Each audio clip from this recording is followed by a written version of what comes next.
votre fidélité au programme de Renouveau TV. Bienvenue dans votre émission Regard croisé, dissolution de l'association des élèves et étudiants du Mali, AEM, une décision qui divise. C'est le thème de notre émission de ce soir. Pour l'aborder, nos invités, ils sont quatre. Le premier, M. Modi Tchemogo Sidibé, il est le président du MOJEP Mali en Faso. Il est également membre du parti Yelema de l'ancien premier ministre Moussa Mara et de Dr Diawara. Dr Diawara, merci Sidibé pour avoir répondu à notre invitation. Merci Barou, merci de l'invitation renouvelée. Deuxième invité, Dr Amadou Touré, il est chercheur en sciences politiques, paix et sécurité au Mali. Dr Touré, merci d'être là. Merci pour l'invitation. Troisième invité, M. Moussa Tembeli, il est secrétaire général du parti CDP Mali Koura. M. Tembeli, merci d'être là. Merci beaucoup Barou, merci une fois de plus et bienvenue à mes co-débatteurs. Merci. Notre quatrième invité va incessamment nous rejoindre autour de ce plateau. Il s'agit de M. Abdul Salam Togola Di Willy.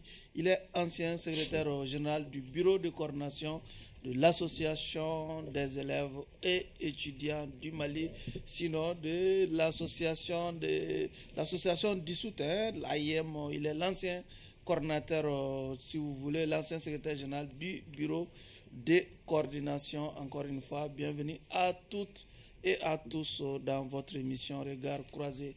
Avant donc d'ouvrir les débats sur cette dissolution de l'AM qui divise l'opinion malienne, nous apprenons que la Russie de Vladimir Poutine a été frappée par une attaque de grande envergure revendiquée par l'État islamique.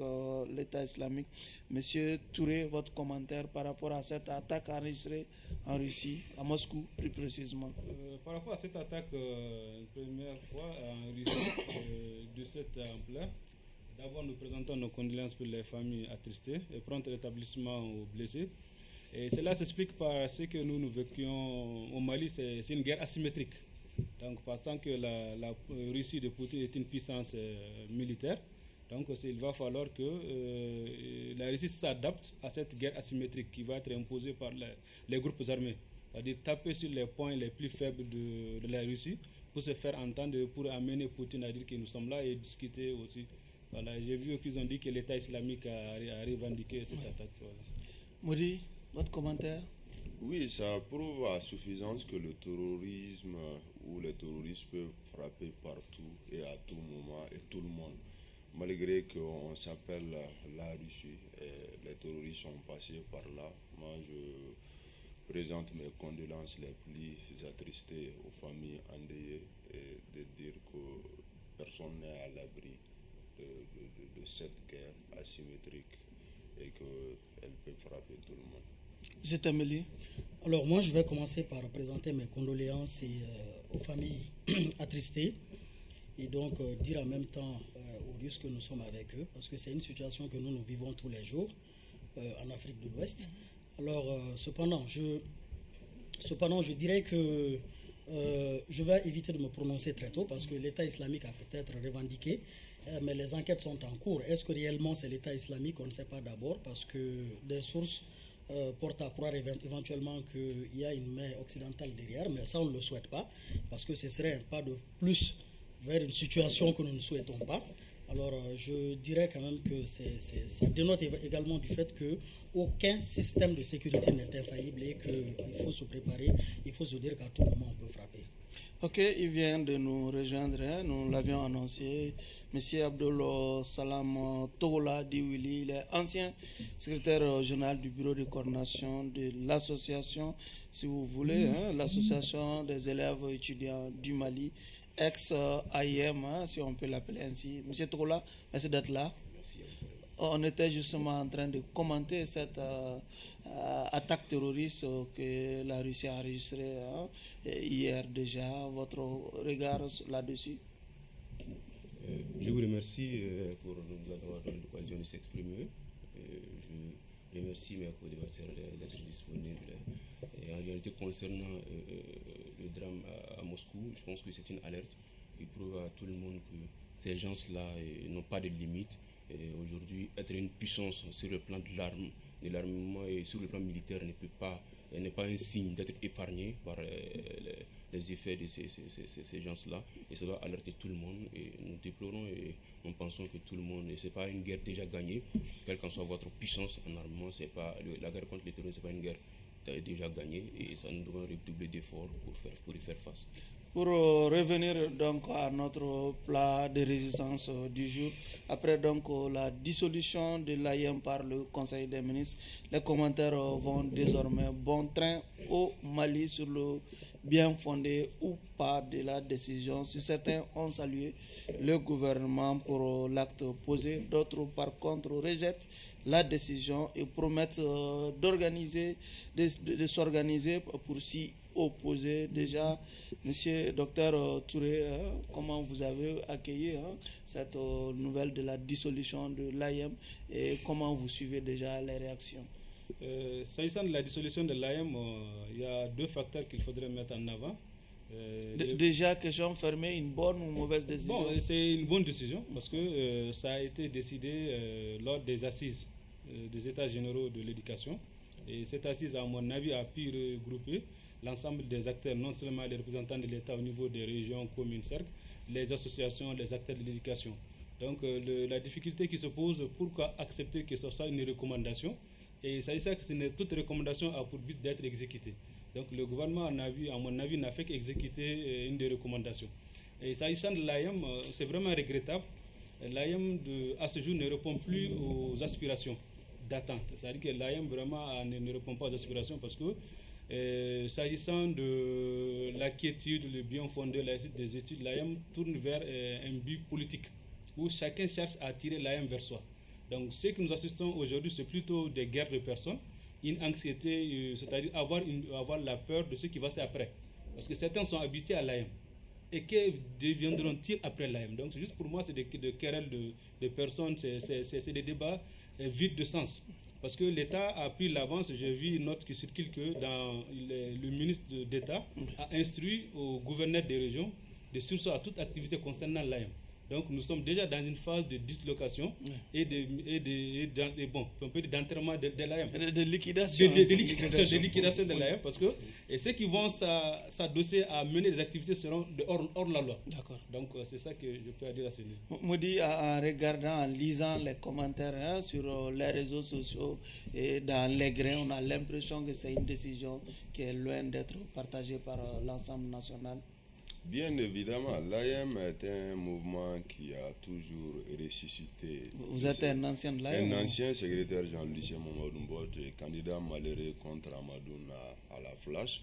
L'AIM a toujours ressuscité de ses cendres. Malgré les difficultés, les zones de turbulence, elle est toujours parvenue à se maintenir. Mais pour ceux qui se souviennent encore de mes recommandations formulées à l'endroit des autorités transitoires en 2022-2023, au premier point, j'avais parlé de la dissolution de l'AIM. En tant qu'ancien, pourquoi je m'explique? L'AIM est devenue une association en réalité qui ne répond plus ni aux aspirations des élèves et étudiants, mais aussi à l'opinion, en tout cas, l'AIM est décriée au sein de l'opinion parce qu'elle ne joue plus son rôle.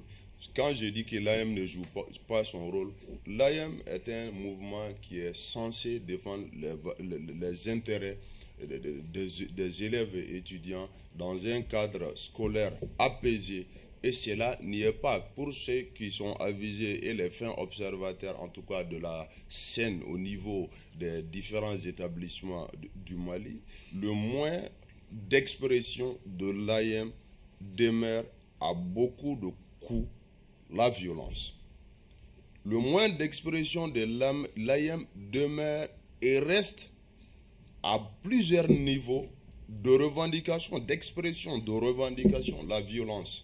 Aujourd'hui, personne ne souhaite que ce genre de mouvement qui est censé défendre l'intérêt des élèves et étudiants, qui est censé amener de l'accalmie au sein de l'espace scolaire et milieu universitaire, qui est censé être une association revendicatrice en tout cas, mais qui s'est vue malheureusement être une association instrumentalisée et manipulée par des hommes politiques et des syndicalistes. L'AIM, au début de l'INEM jusqu'à l'avènement de la démocratie, vous conviendrez avec moi que c'est une association qui revendique les droits des élèves et étudiants. Au fur et à mesure, dans la progression, elle a dérouté, elle a oublié les fondamentaux, elle est en déphasage total avec les règles, en tout cas qui la régit elle-même, elle est en déphasage aussi total avec ceux ou celles qu'elle est censée défendre. La période de gestion de votre voisin est concernée par cette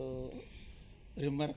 Bon, Willy, je l'ai observé de loin, très honnêtement. Je ne suis pas quelqu'un qui mâche mes mots. Je dis exactement ce que je pense. Étant loin, j'ai quand même vu un coordinateur rassembleur. J'ai vu un coordinateur qui a essayé de faire de son possible pour que les choses puissent évoluer, pour que les lignes puissent bouger. Mais qu'à cela ne tienne dans la globalité, l'AIM demeure, reste un échec. Et je vais aussi, au fur et à mesure que nous allons progresser, justement, je vais expliquer ma dissolution qui est différente de celle des autorités. D'accord. Il fallait prendre le taureau par les cornes. D'accord. Je vais peut-être utiliser des mots un peu forts. Ça, je m'en excuserai après. Mais là, je parle à mon nom propre. Parce que, comme vous l'avez dit, la question ne fait pas unanimité, et même au sein de notre parti, c'est pareil. Mais je dirais que moi, j'ai accueilli la décision avec une joie immense, pour avoir été un acteur, n'est-ce pas, de l'école malienne. Parce que là, je réponds en tant qu'enseignant intervenant au niveau de certaines facs et au niveau de certaines universités privées. J'ai vu l'AIM à l'œuvre. Je vous dis que l'AIM a carrément dérouté. L'AIM s'est éloigné de ses objectifs initiaux. L'AIM s'est transformé en une organisation criminelle au fil du temps. Moi-même, j'ai été victime de l'AIM par le passé, parce que je n'ai jamais accepté de composer avec des gens qui ont toujours prôné la médiocrité. J'ai dit que je suis là-bas pour faire mon boulot. Je me limiterai à ça. Pour tout ce qui concerne des questions d'ordre politique et personnel ou des intérêts égoïstes à défendre, je n'irai pas sur ce terrain. Donc je dirais que j'applaudis vraiment cette décision brave, courageuse. Et c'est vrai que certains régimes démocratiques ont tenté d'aller vers la dissolution de l'AIM, mais pour des raisons politiques et pour la défense de certains intérêts personnels, ils ont préféré faire fi de cette situation-là. Mais il fallait à un moment ou à un autre qu'on aille vers la dissolution de l'AIM et essayer, n'est-ce pas, de voir d'autres horizons. Moi, je félicite et j'encourage les autorités à continuer dans ce sens, mais surtout à rester sur une ligne droite. Il ne faut en aucune manière que des menaces venant de certains individus. On va en revenir. D'accord. Willy, déjà avec tout ce que vous avez pu entendre comme récrimination adressée à l'AIM, est-ce que vous continuez à être fier d'avoir dirigé à un moment de ta vie cette organisation qu'on qualifie de criminelle par ça et de violent par-ci? Merci beaucoup, M. Sidibé. Personnellement, cela ne change rien à ma fierté de faire partie, d'avoir mon parcours dans cette association de l'AIM. Moi, je comprends beaucoup. Je comprends les gens aujourd'hui, ceux qui pensent, ceux qui applaudissent cette décision, je les comprends en réalité. Mais après avoir été de l'autre côté du rideau, j'ai compris qu'il y a beaucoup de problèmes sur la compréhension réelle de l'AIM par beaucoup de l'opinion. D'abord, qu'est-ce que c'est que l'AIM? Il y a cette nuance-là entre l'AIM et les individus qui animent l'AIM, qui sont des passagers dans l'AIM. Parlons de l'AIM. Si l'AIM était un problème pour l'école, il faut regarder les textes de l'AIM. L'AIM, ce sont des textes. L'AIM, ce n'est pas les individus là. C'est l'association. Elle est régie par des textes. Maintenant, moi, je voulais qu'on me dise, aujourd'hui, qu'est-ce qui a changé dans les textes qui définissent le mode d'activité et des réactions de l'AIM qui sont contraires aux objectifs de l'école malienne? En ce moment, si on trouve des failles dans les textes de l'AIM, on pourra dire que l'AIM a dérouté et l'AIM est devenu un problème pour l'école malienne. Mais je ne pense pas que parmi les objectifs de l'AIM, qui sont cités dans ces textes, il y a des objectifs contraires à l'objectif de l'école malienne. L'AIM a comme objet. Aujourd'hui, beaucoup de gens parlent de l'AIM, mais je pense que c'est rares sont ceux qui lisent les textes de l'AIM, qui connaissent même l'AIM en question. Je suis d'accord sur un seul fait. Les individus qui sont des passagers dans le bateau AIM ont des attitudes souvent qui déshonorent cette association. comme toute autre organisation qu'on peut constater dans ce pays-là.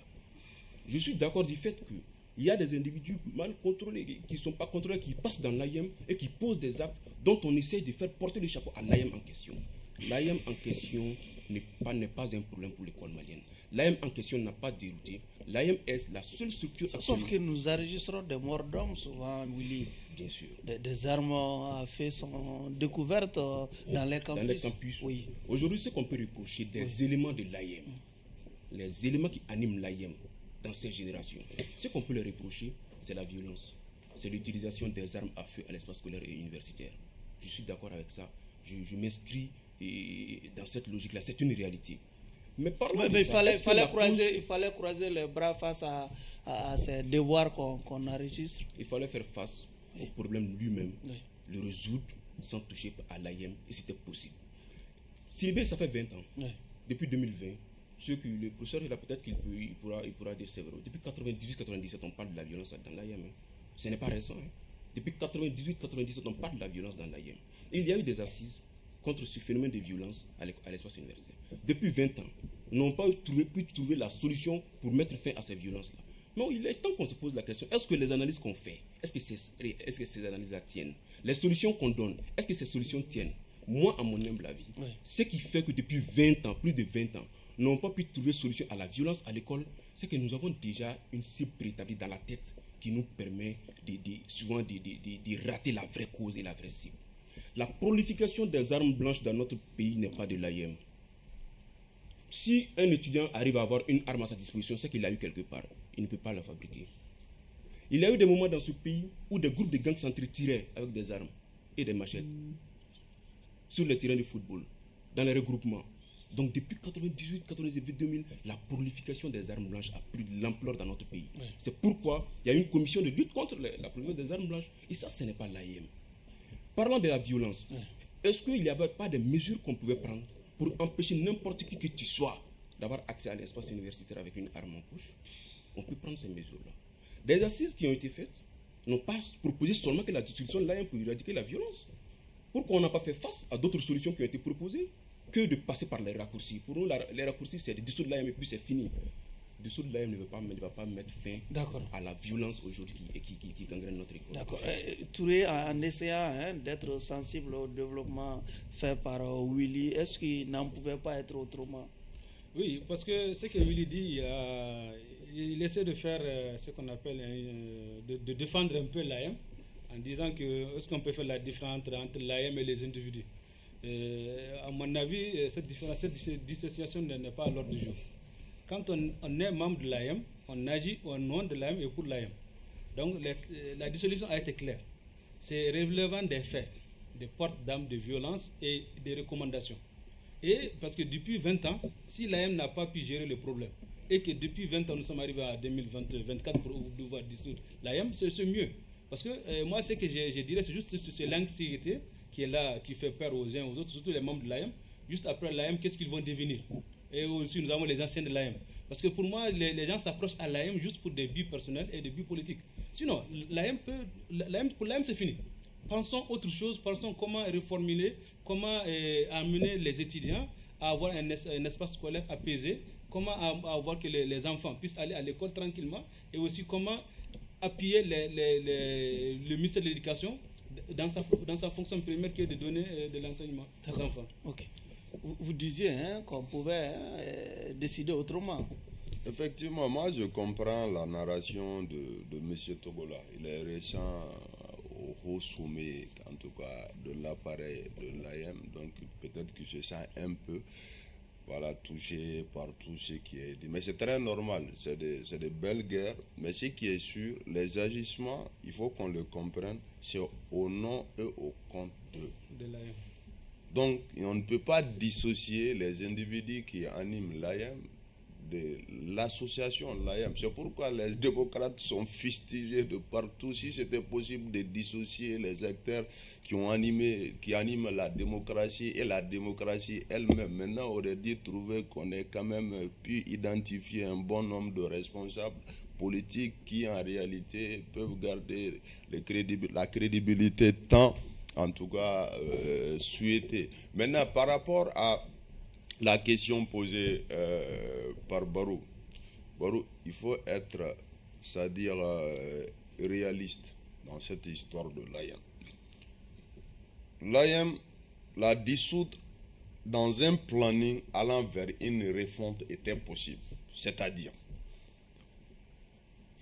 faire appel aux responsables de l'AIM. Voilà ce que nous pensons de l'AIM. Voilà les problèmes qui minent l'école malienne dont vous êtes auteur, dont vous êtes responsable. Nous voulons changer ça et ça et ça et ça. Qu'en pensez-vous de ce planning? Et à leur tour aussi, ils vont faire des contre-propositions. Maintenant, de contre-proposition à contre-proposition, il va y avoir un terrain d'entente entre les gouvernements et les responsables de l'association. Une fois qu'il y a un terrain d'entente là, ça veut dire qu'il y a possibilité d'aller vers une refonte qui ne dit pas son nom. Vous voyez, donc c'est pourquoi moi je disais, s'il n'y a pas de planning, derrière la dissolution de l'AIM, ça risque, si Dieu ne nous en préserve pas, de produire l'effet contraire. Moi, je suis ancien du système, je sais comment ça fonctionne, je sais comment l'état d'esprit des gars, je sais comment ils agissent, et je sais aussi, sans le risque de me tromper, que je pèse mes mots, il n'y a pas un état tout de suite, en réalité, pas uniquement en Afrique, qui peut faire face aux élèves et étudiants à leur va-et-vient et leurs petites tentatives par-ci, par-là, sur la base de la planification. C'est l'une des organisations, en tout cas dans notre pays, la mieux organisée. Et je vais vous dire, l'AIM, c'est comme une caserne. Hein? Là où vous voyez les lieutenants obéir, mordicus aux colonels et les colonels aux généraux, l'AIM, c'est comme ça. Hein? Un élément, un subordonné de l'AIM est prêt à obéir à un supérieur académique qu'à son papa. Hein. Ça, je pèse mes mots, je sais de quoi je parle. Hein. C'est pour vous dire que c'est une association compliquée, difficile à cerner, à maîtriser et à mettre sur une ligne souhaitée sans le minimum, en tout cas, de dialogue, le minimum d'échange et le minimum de collaboration.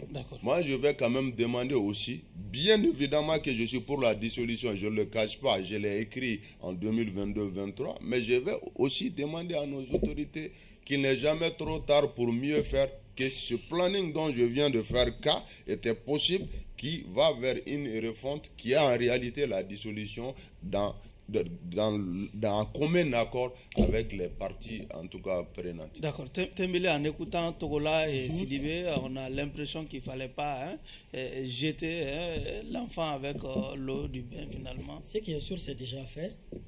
Comme on est, moi je l'ai dit, un État aussi doit être fort. Quand on prend une décision, justement, il faut l'assumer. Et bon, ne pas laisser la chose comme ça.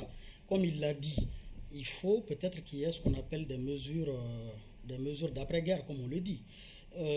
L'AIM a été dissoute, d'accord, mais qu'est-ce que l'État prévoit de faire? Parce que ça va quand même laisser un vide. Et maintenant, pour combler ce vide, qu'est-ce qu'on peut éventuellement faire?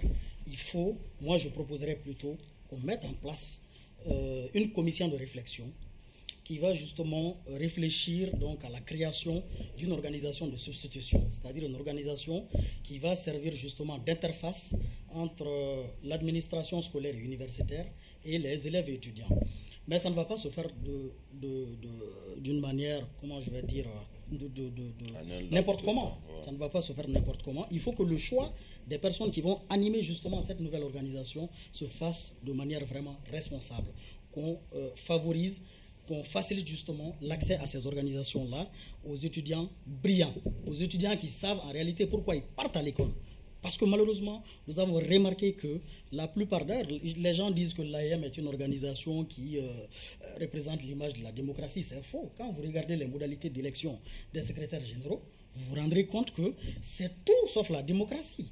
Une organisation qui est organisée avec des machettes, une élection qui est organisée et on voit justement des élèves étudiants qui viennent avec des armes pour menacer leurs camarades, pour dire vous votez pour tel ou bien c'est tel qu'on va imposer. Ça c'est tout sauf de la démocratie, c'est même pire que la dictature comme on le dit. Donc il faut aller vers une sorte de refondation prévoir une nouvelle organisation qui va représenter les élèves et étudiants, une organisation responsable où on prône surtout l'excellence, parce que l'école malienne a surtout besoin de ça, mais pas d'une organisation qui est dirigée par des gens médiocres qui ne savent même pas en réalité pourquoi ils partent à l'école. On ne peut pas continuer dans ce sens. Aucun pays ne peut se développer sans une école forte, sans une éducation forte. Et donc, pour qu'on puisse trouver une solution à long terme, et d'ailleurs, si vous prenez les élèves et étudiants, plus de 80, si vous prenez 100 étudiants, vous trouverez que 90 sont pour la dissolution de l'AEM. Parce que très peu sont les étudiants qui n'ont pas été victimes. Sondage, hein? Oui, mais si vous le faites aujourd'hui.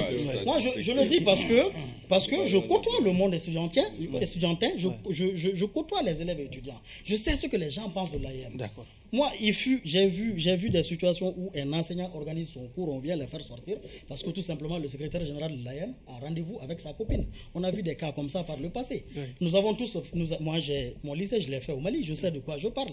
On a vu des situations qui ne sont pas acceptables dans un État responsable. Oui, en écoutant tous ces clichés déjà, en écoutant tous ces clichés déjà, ces violences, qu'est-ce qui peut les expliquer selon vous en tant qu'ancien secrétaire général? Qu'est-ce qui explique un peu ces violences dans l'espace, en tout cas universel, pour le contrôle même de la tête de cette organisation? Est-ce que c'est parce qu'il y a à boire et à manger lorsqu'on est dans le bureau de coordination? Merci beaucoup, Sylvie. Vous savez, moi, j'ai aimé cette question-là, parce que j'allais en venir. Posons-nous les vraies questions sur les causes de la violence dans l'AEM, causées par l'AEM. Parce que les violences à l'école ne sont pas seulement celles qui sont dues à l'AEM. Il y a beaucoup de formes de violence à l'école, mais on n'en parle pas. Mais comme on parle du cas de l'AEM, je ne parlerai que des violences causées par les activités de l'AEM. Vous savez, dans toutes les assises qui ont été faites pour trouver une solution, les gens se sont toujours rabattus sur l'aspect gain, l'argent. Pendant 20 ans, ils ont toujours pris la décision de couper les sources de financement de l'AEM. En 2010, il y a eu la rétrocession, c'est-à-dire que les campus à partir de 2010 n'étaient plus gérés par l'AEM. Mais en 2020, j'ai vu des gens... Mais apparemment, l'AEM avait son pourcentage. On a vu un ancien de l'AMCM déclarer que l'AEM percevait au moins 100 millions par an. Voilà. Donc, vous avez des affirmations comme ça, officiellement, qui ne contribuent qu'à dénigrer l'AEM. Mais ce n'est pas la réalité. J'arrive. Depuis 2010, la rétrocession est faite. On a dit, il y a eu des assises qui ont dit que non, c'est à cause des sources de financement qui sont dans l'AEM. Donc, les gens ont été convenus de retirer ces sources de financement, notamment la gestion des campus. C'est fait, l'AEM a cédé. Maintenant, les 10%, parce que ceux qui ont initié en ce moment étaient conscients que les bureaux de l'AEM qui géraient ces campus-là menaient des activités. Alors, comment est-ce qu'ils allaient faire pour mener ces activités-là? Et on savait que c'était des activités aussi qui contribuaient à la culture et tout ça. Voilà comment l'initiative des 10% sont venues. Quelqu'un qui générait 4 millions dans son campus, on lui donne 400 000. Il faut organiser tes activités culturelles pendant l'année avec ces 400 000 francs. C'est comme ça c'est venu. Parce qu'ils organisent des activités. En 2010, on a fait ça. Mais en 2020, j'ai vu des gens dire que c'est toujours à cause de l'argent. Pendant que la gestion, ça veut dire que les gens ne sont même pas informés de ça. À partir de 2010, il y a eu des assises encore pour la violence. Ils ont parlé encore du financement. J'ai dit, mais vous vous trompez chaque fois. Bref, c'est pour vous dire que quand on regroupe des jeunes, le professeur est là, les chercheurs est là, l'AEM, c'est le regroupement des jeunes qui sont de 17, 18 ans à 25 jusqu'à 30 ans. Vous savez ce que ça veut dire déjà? Le sang, l'engagement, la violence en ce moment, vous savez ce que ça veut dire? Partout au monde, quand on regroupe cette tranche d'âge-là, on s'attend à quelque chose. Le Mali ne fait pas exception. Donc c'est récurrent partout au monde. Mais les gens ont une manière de contenir pour eux que nous n'avons pas. Les gens s'assument dans leur pays. Ils contiennent ces mouvements. Il n'y a pas de solution. Ils contiennent ces mouvements. Et quel qu'en soit ton titre de l'AEM, tu es élève ou tu es étudiant. Tant que tu as le statut élève ou étudiant, tu es soumis à des textes qui régissent les administrations et les écoles. Si on les applique, l'AEM peut faire quoi? Tant que tu es élève ou étudiant, tu es soumis à une loi dans notre pays qui interdit le port d'armes à feu sans permis. Tant que tu es soumis à ça, l'AEM peut te permettre de faire quoi? L'AEM ne peut pas aller au-delà de la loi. Donc, pour chercher les vraies causes de la violence, chaque fois où il y a des leaderships en concurrence, il y a la violence. Même dans les assemblées aujourd'hui, dans des pays, on voit que les députés se tapent entre eux. Vrai ou faux? C'est pas la violence, ça? Ça, c'est pas à l'école. C'est des gens qui ont dépassé le stade de l'école. Mais à l'école, c'est les jeunes. Ils vont faire recours à la violence. Quant aux autorités ou les responsables de l'école, d'avoir des mécanismes, des méthodes qui vont les contenir, leur permettant de ne pas déborder et toucher la stabilité de l'école. Ça, ce n'est pas du sort de l'AEM eux-mêmes. Ce n'est pas du sort des enfants eux-mêmes. quel qu'en soit le statut du secrétaire général de l'AIM, il est étudiant, il est soumis à un texte qui régit l'école du Mali. Quand ces textes sont appliqués, il sera obligé de se soumettre à cela. Donc en ce moment, la cause n'est pas l'AIM. En ce moment, la cause, c'est d'abord combattre la prolification des armes blanches. C'est d'abord combattre l'accès à l'espace universitaire et scolaire avec des armes. C'est d'abord combattre. Le professeur a pris exemple sur ce qu'il sait, le renouvellement de l'AIM. Vous avez assisté une fois au renouvellement du bureau du comité AIM de la médecine? Bien sûr. Je vous invite à aller assister. Oui. C'est une véritable élection là-bas. Plus organisée que les élections présidentielles au Mali. Parce qu'au Mali, on n'a jamais vu une élection où il y a eu face à face entre les candidats. On n'a jamais vu une élection où, avant l'élection, on fait tout pour trouver deux candidats potentiels. Les états-majors créent des alliances entre eux en fonction de leur vision et leur programme. Et on trouve deux candidats potentiels et les mettre en face à face. Vous qui avez eu la chance de diriger la coordination, pourquoi vous n'avez pas dupliqué cet exemple-là dans les autres établissements? Dans les autres établissements, effectivement. Oui. Nous avons tenté. Oui.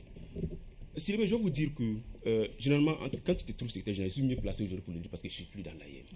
Le secrétaire général de l'AIM a des difficultés d'incompréhension, des difficultés d'abandon.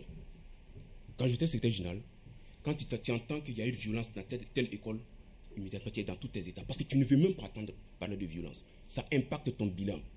Mais qu'est-ce que tu fais? J'ai démarché des administrations pour prendre des mesures disciplinaires contre des étudiants. J'ai été dans des écoles pour suspendre leur comité AIM. Parce qu'ils sont en train de salir l'image de l'AIM. Les étudiants ont été pris dans des actes de violence, ont été transmis en prison. Je sais quelle pression les familles de ces étudiants ont mis sur moi. D'autres m'ont insulté parce que j'ai accepté qu'un étudiant parte en prison. Chacun a sa responsabilité dans cette histoire. Si les jeunes de l'AIM ont l'occasion de vous parler aujourd'hui, vous verrez qu'ils sont innocents et ils sont victimes de l'incompréhension. J'ai demandé aux établissements d'appliquer les textes. Le petit, il a été pris avec des armes. Ils ont appliqué les textes, il est parti en justice et il est parti en prison. Son père vient me dire comment je suis un lâche, comment je peux accepter qu'on enferme un étudiant en pleine année scolaire. Un étudiant qui a blessé un autre étudiant, qui a coupé, dont il a perdu sa main. On le transmet, on l'exclut de l'école, on l'envoie en prison. Sa tante vient me dire, qu'est-ce que vous faites ici? Donc ce n'est pas aussi simple pour vous de mettre... Je parle en tant qu'ancien secrétaire général de l'AIM. Cette violence, ce n'est pas les secrétaires généraux de l'AIM ont toujours combattu. Mais souvent, ça va au-delà de leurs compétences. Le secrétaire général de l'AIM n'a pas la compétence de sécuriser l'espace scolaire universitaire. Il n'a pas la compétence de contrôler tous les enfants qui quittent dans les maisons devant leurs parents avec des armes pour venir à l'école. Il n'a pas la compétence de maîtriser tous ces gens-là. Donnez-moi une petite minute. L'effectif de l'AIM qui s'agrandit de jour en jour, parce que l'effectif à l'école s'agrandit. Vous connaissez le nombre de bureaux de l'AIM que le cadre de la coordination gère? Les sympathisants, c'est des milliers. Il s'avère que d'autres sont pris souvent dans des actes de violence qui n'ont même pas leur nom inscrit sur la liste de l'AIM, du bureau de leur école. J'ai vu ces cas-là. Mais ils le font sous couvert de quoi? De l'AIM. Donc contrôlons un peu les enfants, mettons-les à la disposition des textes, appliquons les textes de l'école et ça va corriger un peu ce phénomène. Est-ce que si on était dans l'église, est-ce qu'on n'allait pas dire que la messe n'est pas encore dite dans cette affaire? On a vu c'est des groupes de jeunes sur les réseaux sociaux se réclamant de l'AIM en train de proférer des menaces, rejetant carrément, purement et simplement la décision. Est-ce qu'il y a lieu à craindre à ce niveau? Bon, à ce niveau, c'est, comme on l'a dit, force reste à la loi, parce qu'une dissolution, c'est une dissolution. Un État aussi, si l'État recule, c'est pas bon pour l'image, parce que nous sommes dans une... Sinon, on a vu quand même l'État dissoudre certaines organisations, mais après, j'ai fait allusion à certaines milices au centre du Mali, mais qui continuent à mener leurs activités tranquillement. C'est aller directement en front contre l'État, parce que je dis pour les jeunes, c'est dangereux, parce qu'on ne peut pas être en front contre l'État. Et la force reste à la loi. Et c'est que moi je considère... Ces jeunes semblent déterminés. Oui, ils sont déterminés. J'ai vu leurs vidéos, ils disent que dissoudre l'AIM, c'est comme si dribbler et garder le ballon. il a quand même repris la belle métaphore. Voilà, le ministre en charge de l'administration territoriale. Tout à fait. J'ai bien compris, ils sont déterminés, ils sont frustrés. Moi, à mon avis, l'État peut les rapprocher et les écouter. Parce que ça ne sert à rien d'aller en guerre contre des jeunes qui sont bien structurés, comme il l'a dit, comme une armée.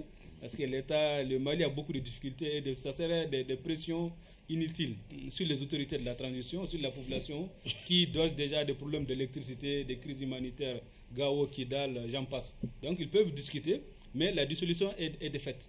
On peut trouver des voies et moyens, mais il ne faut pas qu'on dissout l'AM et revenir avec l'AM sous autre forme. Je pense que les prérogatives de l'AM doivent être déviées directement aux scolarités, au bureau de scolarité, ça au nous. Parce que est-ce que l'éducation malienne ne peut pas aller sans l'AM? est-ce possible? À mon avis, c'est possible. Parce qu'il ne faudra pas qu'on crée des super hommes, comme il a dit. Un membre de l'AM doit être soumis à la réglementation en vigueur au milieu scolaire, mais souvent les membres de l'AM sont supérieurs à la réglementation en vigueur. Donc pour ce faire, j'ai dit aux jeunes de faire bas la terre et aussi aux autorités aussi de comprendre que c'est des jeunes, mais la force reste à la loi. Moudi, est-ce qu'on doit prendre ces jeunes qui se sont exprimés dans cette vidéo au sérieux? Bon, pour qui connaît comment l'AM fonctionne, ils doivent être pris au sérieux. Mais je voudrais quand même rebondir rapidement 30 secondes sur le cas de violence dans l'espace scolaire et universitaire. Sidibé, vous savez, tant que l'AM demeure reste une chasse gardée pour certains anciens de l'AM, on va continuer la violence dans cet espace-là. Il y en a qui ont fait leur temps, qui sont partis sans partir. L'AM demeure reste pour ces gens-là une machine, c'est-à-dire un mouvement à instrumentaliser, à manipuler pour accéder à d'autres responsabilités en dehors de l'AM. L'AM n'est plus en réalité ce qu'on souhaite. La méritocratie s'est tue au profit de la médiocrité. C'est ça la réalité. Elle n'est pas responsable qui le veut. Bien sûr. Pour être responsable, il y a des critères qui, au préalable, doivent être établis pour savoir telle personne, du point de vue moral, du point de vue intégrité et tout qui s'ensuit, là, mérite d'être notre responsable. Mais tel n'est pas le cas. Le plus violent est élu, ou celui qui est le plus facile, maniable à manipuler, à mettre à des responsabilités, la personne est choisie. C'est pourquoi Willy, M. Togola, je sais qu'il va être d'accord avec moi par rapport à ce point.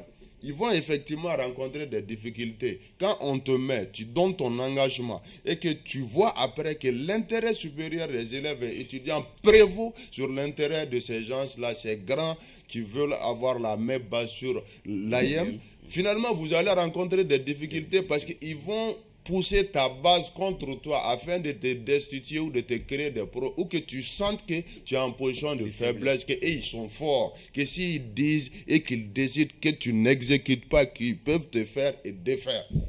Il faut que ça cesse. Il faut qu'on revienne aux fondamentaux, que le responsable d'abord soit en phase avec les textes et que le responsable soit en phase avec les élèves et étudiants, qu'il respecte scrupuleusement tout ce qui va avec. C'est de cela qu'il s'agit et c'est de cela qu'il faut avoir, en tout cas dans notre mouvement. Donc pour terminer, votre question, elle est répondue, l'État doit effectivement faire attention et prendre au sérieux sur les dégâts. Je termine sur ce point. Vous savez, Barou, ce qui me fait peur par rapport à la dissolution de l'AM, j'ai vu, je ne sais pas si c'est vrai, certains proches du Premier ministre, en tout cas j'ai vu, je ne sais pas si ça vient de où, si c'est des comptes piratés, qui disent qu'ils demandent aussi la dissolution des partis politiques, c'est une recommandation des Assises nationales de la refondation. Comme si toutes les 527 ou 24 recommandations des Assises nationales de la refondation sont appliquées. Certains diront que c'est le réflexe d'un politique. Ce n'est pas le réflexe d'un politique, c'est le réflexe d'un homme averti, c'est le réflexe d'un homme avisé, et c'est le réflexe aussi d'un démocrate dans l'âme. Si on doit profiter de toutes les situations pour faire taire toutes les voix discordantes, si on doit profiter de la souveraineté pour dissoudre toutes les organisations, vraiment, des réflexions méritent d'être menées à ce niveau si des personnes à ce niveau parlent comme ça. Tembeli, sur cette vidéo qui continue de faire le chou gras des réseaux sociaux. Bon, on a suivi ça comme tout le monde. Mais moi, je pense que, comme mon camarade Mouri vient de le dire, si c'est des soldats, on aura besoin d'eux pour faire face justement aux terroristes au nord du Mali. Donc, ils ont quand même leur place là-bas. Mais soyons très sérieux, nous sommes dans un pays responsable. Et comme je l'ai dit, un État doit rester fort. Je ne dis pas qu'on ne doit pas les écouter, c'est des Maliens. Moi, j'ai proposé tout de suite une solution. La décision, elle a déjà été prise. L'AM est dissoute, mais il faut réfléchir maintenant à trouver une organisation de substitution. Une organisation bien structurée, représentée par des gens responsables. Togola en a parlé. Eux qui avaient peut-être un temps soit peu la bonne foi pour gérer la chose. On peut les approcher, dire bon, voilà, essayons de faire en sorte que ceux qui vont diriger l'AEM soient des gens responsables, des étudiants excellents, parce que comme je l'ai toujours dit, un étudiant qui sait pourquoi il va à l'école, il va tout faire pour défendre les intérêts des élèves et étudiants. Mais celui qui va à l'école pour gagner des pécules, celui qui va à l'école pour courir derrière les filles, il faut se dire la vérité, ne peut en aucune manière défendre les intérêts des élèves et étudiants. Il sera là comme un pantin, on va le manipuler, et il faut se dire la vérité, certains partis politiques aussi profitent de cette situation pour utiliser justement ces étudiants et élèves mécontents à des fins personnelles. Mais il faut qu'ils fassent énormément attention parce que ça peut se retourner contre eux-mêmes. Il faut être responsable. N'utilise pas les autres pour mener ton combat. Si tu es vraiment responsable, tu mets la chose sur la table. On est dans un pays, jusqu'à présent, où les gens s'écoutent. Il y a des créneaux de discussion. Il faut aller dans ce sens-là. Mais utiliser des enfants ou les enfants des autres justement pour mener un combat qui n'aura pas d'aboutissement, je crois que ça n'a vraiment pas de sens. Mais j'encourage la démarche qu'il vient de... Parce qu'il faut que les gens aussi sachent pourquoi ils sont là. Un secrétaire général qui n'est pas capable justement de discerner, de savoir que lui il est là pour défendre les intérêts des étudiants, c'est vraiment compliqué. Mais la responsabilité aussi est partagée. Un parent d'élève qui se lève pour aller dire mon enfant a fauté, pourquoi vous l'avez laissé partir? Mais ça, c'est il faut se dire la vérité. On est dans quel pays? Moi, je ne reconnais plus le Mali, c'est ça le problème en réalité. Si vous voyez que notre école aujourd'hui est en train de chuter de jour en jour, c'est parce que tout le monde a démissionné. Les parents d'élèves ont démissionné, l'État aussi a failli parce que l'État ne joue pas pleinement son rôle. Donc il faut corriger tout ça. Mais aujourd'hui, allons vers un moyen de substitution. Moi, je pense que la question de l'AM, pour moi, c'est vraiment... Moi, j'ai déjà tourné la page et je pense déjà à une autre forme d'organisation qui va peut-être représenter de façon très correcte les élèves et étudiants. Togola, ton vis-à-vis a déjà fermé la page de l'AEM, mais on a vu ces jeunes-là s'exprimer dans la vidéo et ils continuent à se réclamer de l'AEM. Vous, en tant qu'ancien de l'AEM, quel conseil à leur donner? Barou, je rejoins mon camarade ancien sur ce point de prendre ces jeunes-là au sérieux. Vous savez, c'est facile.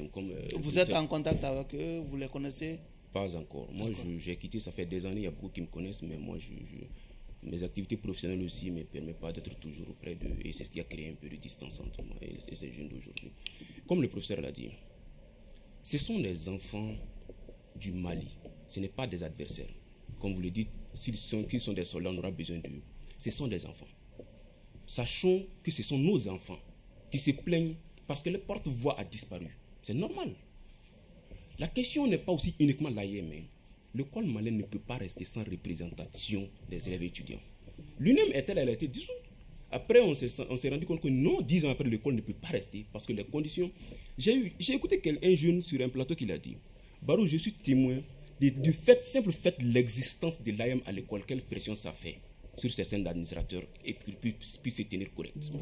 Les maigres moyens aujourd'hui que notre école dispose, je sais quelle est la contribution du simple fait de l'existence du nom de l'AEM à l'école joue comme rôle. Nous avons notre espace universitaire qui est là.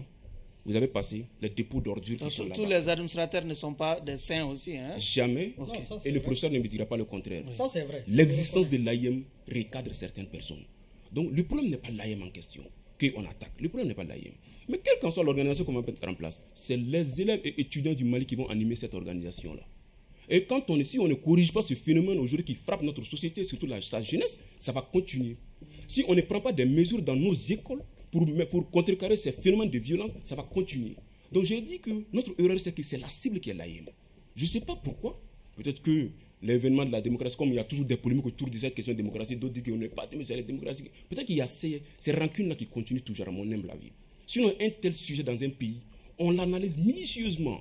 On détecte les causes réelles, on attaque les causes, on définit les mesures correctives pour les causes et on neutralise la menace. Cela a été fait par les assises, non?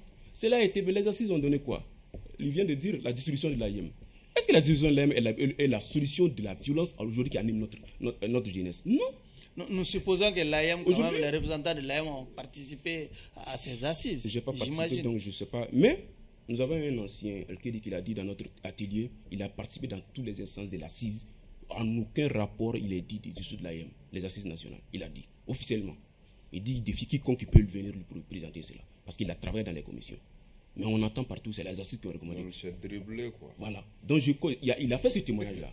Donc je comprends que ce n'est pas seulement l'assise, toutes les assises, tous les fourroirs qui ont été faits pour la violence à l'école, on prend le raccourci, on demande la dissolution de l'AIM. Ça a toujours été le cas, depuis 20 et quelques, ça a toujours été le cas. Mais ça n'a jamais corrigé. Sylvain, ce que je voulais dire dans ce sens-là, mesurez un peu la responsabilité de ce petit étudiant que vous voyez. Il est responsable.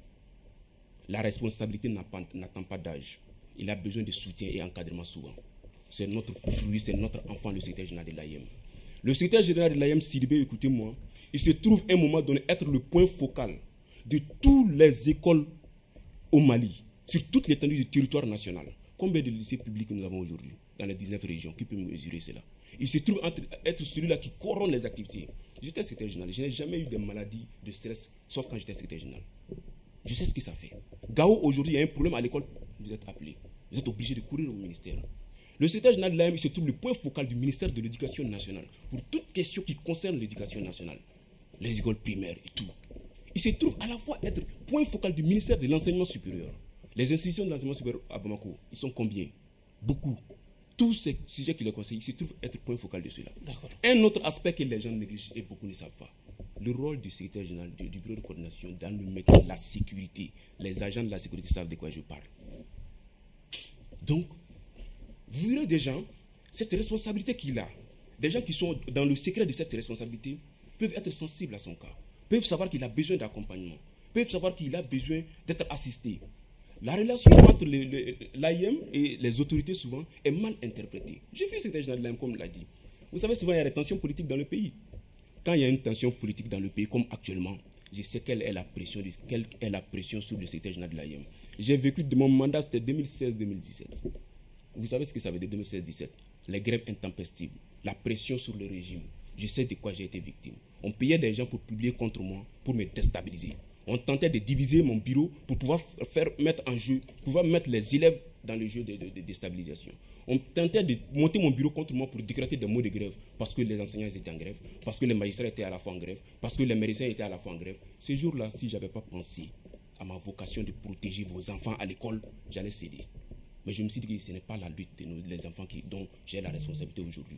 Quand il s'agit de leur point de revendication, comme je l'ai fait pour la route de Kabbalah, je décrète mon modèle de grève et je n'appelle pas d'autres syndicats pour me soutenir. Mais quand il s'agit d'autres tensions politiques, des anciens de l'AMM qui partent sur des plateaux, qui tapent sur le secrétaire général parce qu'ils veulent de lui dans l'opposition pour déstabiliser le régime, ils ne cèdent pas. C'est comme ça. Donc, si l'AM a l'occasion de parler, vous allez comprendre qu'il y a beaucoup on va véritablement faire un dernier tour de table. Docteur Touré, déjà, avec toutes ces vertus que M. Togola reconnaît à l'AM, comment vous voyez déjà l'avenir de l'espace universitaire scolaire sans l'AM? Je dirais que l'espace universitaire sans l'AM, c'est un espace apaisé. Un espace apaisé, et confiant pour les professeurs et pour les étudiants. Et je ne pense pas que les autorités vont commettre l'erreur d'amener une autre organisation de substitution. Ça, je ne partage pas ce point de vue. L'AM est partie. Prenez les prérogatives de l'AM, donnez au SENU ou au bureau de scolarité, quitte même à faire des délégués. Mettre une autre organisation sous forme AM, refondée ou reformulée, c'est revenir au départ. Parce que les causes, comme il a dit, les causes de violence peuvent revenir, les causes de géopolitique peuvent revenir, et ceux qui cherchent toujours à maintenir l'AM pour des profits personnels et politiques, c'est-à-dire les bureaux des anciens membres de l'AM, des sympathisants de l'AM, moi je pense que l'AM, pour moi l'AM c'est fini. Allons de l'avant. D'accord. Vous avez des propositions pour gérer l'après l'AM ou vous plaidez pour sa restauration? Bon, moi j'ai quand même dit une dissolution planifiée vers une refonte. Mais il est inimaginable que l'école moyenne puisse exister sans qu'il y ait des représentants des élèves et étudiants. On sait comment nous fonctionnons dans notre pays. Il faut quelque part un moyen de pression et sur l'administration, sur les gouvernants et autres pour que certaines revendications, en tout cas, qui puissent vraiment arranger les élèves et étudiants, puissent aboutir. Deuxième chose, moi je voudrais que les autorités revoient la méthode d'essayer de rapprocher les responsables de l'AM, discuter avec eux, trouver un terrain d'entente. Parce que dire que il n'y a pas, l'AIM est dissoute. Certains pensent que l'AIM est dissoute. Désormais, il n'y aura pas d'organisation représentant les élèves étudiants. Je sais pas, ça, la situation, c'est que peut-être l'AIM va revenir sur une autre appellation, sur d'autres formes, avec d'autres prérogatives. Donc moi, je les invite à des discussions, de faire taire la souveraineté. On est souverain, on est d'accord, mais que cette souveraineté ne nous maintient pas pour aller vers les autres. Vous avez une proposition concrète pour mieux gérer l'après-AIM? Oui, cette proposition, je l'ai déjà faite, parce que en réalité, ce qui pose problème, c'est la nomenclature actuelle même de l'AIM, son organisation, sa façon de faire en réalité qui pose problème.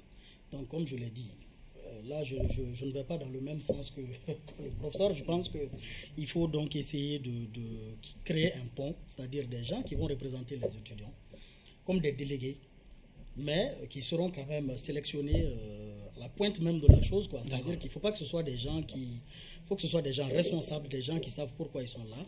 Et ça aussi, ça va permettre de désengorger aussi les administrations, parce que laisser comme ça ce vide-là, ça va non seulement saturer, parce que les recommandations sont telles que l'administration à elle seule ne peut pas tout gérer.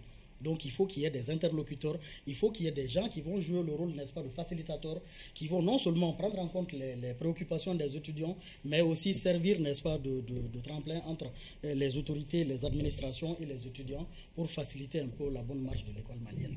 Il faut cette organisation, c'est bien possible de le faire, on peut s'inspirer du cas des autres pays, mais il faut le faire de façon responsable, mais ne pas retourner vers l'ancienne formule qui consiste donc à créer une organisation, une bande de criminels qui va donc agir et faire de telle sorte que l'école ne puisse pas. Ça, je ne suis vraiment pas pour ça. Et je présente mes excuses à mes camarades. Comme je le disais au début, je vais taper les points sur la table. Et les excuses viendront après. Merci. Monsieur Togola, nous savons que de la dissolution à aujourd'hui, beaucoup d'eau a dû couler sur le 3e pont. Est-ce que finalement vous acceptez la dissolution, ou bien vous êtes en train déjà de réfléchir à l'après, comment gérer l'espace universitaire après cette dissolution? Je pense que moi je suis dans le CRS, le Cercle de réflexion et la solidarité des anciens de l'AIM. Je pense qu'avant la dissolution, c'est pourquoi la dissolution nous a surpris. Oui. La suspension, nous n'avons pas eu de problème avec la suspension. Parce qu'on savait à un moment donné qu'il fallait appuyer sur le... Maintenant qu'on est devant les faits accomplis. Maintenant, nous restons toujours sur les propositions qu'on avait. Oui. Il y a des voies de recours qui sont en cours d'être utilisées. L'AIM, c'est un symbole et ça doit revenir. Alors, dans ce contexte-là aussi, c'est les anciens de l'AIM qui sont à la manœuvre par rapport à ces voies de recours. À travers le stress, oui.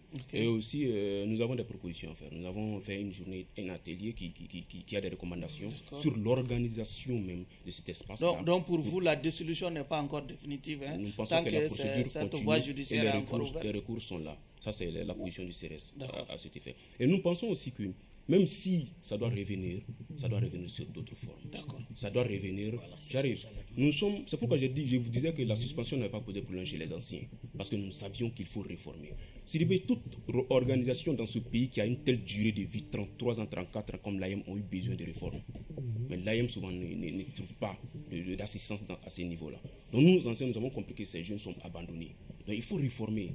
Il faut définir des nouveaux critères d'être membre de cette association. Est-ce que vous pensez ça relancer le débat que l'AIM constituait aussi un fonds de commerce pour ce que vous appelez les anciens de l'AIM? L'AIM, pas seulement un fonds de commerce, mais il y a des anciens qui mettaient trop pression sur les acteurs de l'AIM. Je suis victime de beaucoup, dont on n'a pas le temps de parler de ça. Mais je pense que ça peut être résolu. Souvent, les tensions entre les anciens même, le bureau en activité est victime de cela. Donc, il y a tous ces contours-là qui sont là. Mais le problème n'est pas à ce niveau-là. Moi, je propose tout à l'heure, urgemment, que l'État trouve un cadre rapidement, des personnes impliquées qui ont l'expérience. Pourquoi moi je suis engagé dans ce débat-là? Parce que je pense que organiser l'AIM et la mettre à la disposition de l'école malienne ne devrait pas échapper au génie malien.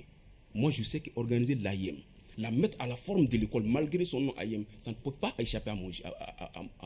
À plus forte raison, un État. Nous devons avoir des réflexions pour ça. Nous devons avoir des gens capables, qui connaissent le milieu. Les enseignants sont là, je connais des enseignants, qui sont proches de ces jeunes-là. Leur pédagogie d'enseignant les a permis d'approcher ces jeunes. Ils peuvent donner des solutions. Voilà comment ils réfléchissent, voilà comment nous devons les prendre, voilà comment nous devons les recadrer pour les mettre à disposition de l'école. Tout ça, c'est possible. Utilisons ces atouts que nous avons pour organiser l'école malienne. C'est plus facile de trouver des raccourcis comme dissolution, si à chaque fois... Mon cher, la constitution malienne, tout le monde était d'accord sur son insuffisance. Mais on n'a pas dissous la constitution parce que les gens ne respectaient pas les textes. Les éléments qui animent l'AIM ne respectent pas les textes de l'AIM. Donc la faute ne les incombe pas l'AIM. Si la faute incombait à la constitution, après le coup d'État, on allait dissous la constitution. Mais on a maintenu malgré ses insuffisances. Donc le problème n'est pas les textes. Ça ressort dans toutes nos assises. Sauf que la constitution n'est pas maintenue. Hein, elle a été réformée. Oui. Je parle avant la réforme. Pourquoi elle n'a pas été dissoute? Elle a été maintenue jusqu'aux réformes et jusqu'à la révision. C'est comme ça qu'on devrait faire. On devrait maintenir jusqu'à la révision, la réformer et la mettre à disposition. Merci. 10 secondes.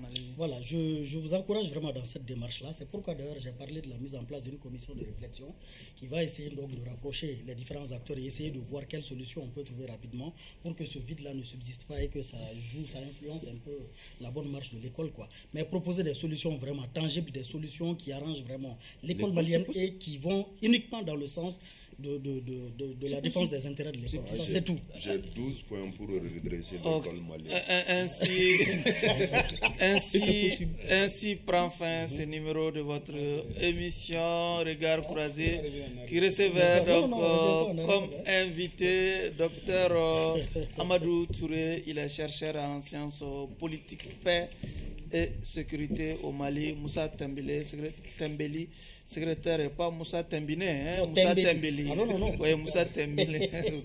Secrétaire général du CDP, Malikoura Abdul Salam Togola Diwili, il est ancien secrétaire général du bureau de coordination de l'AIM, et Modi Tchemogo Sidibé, hein, il insiste qu'on ajoute Tchemogo, président du MOGEP Mali en Faso. Au nom de tous les participants à ce débat, nous vous souhaitons un joyeux anniversaire. Merci beaucoup. Ainsi prend fin donc ce numéro de votre émission Regard Croisé. Merci à vous de l'avoir suivi, hein, et bon mois, bon suite de mois de carême. Au revoir. Merci.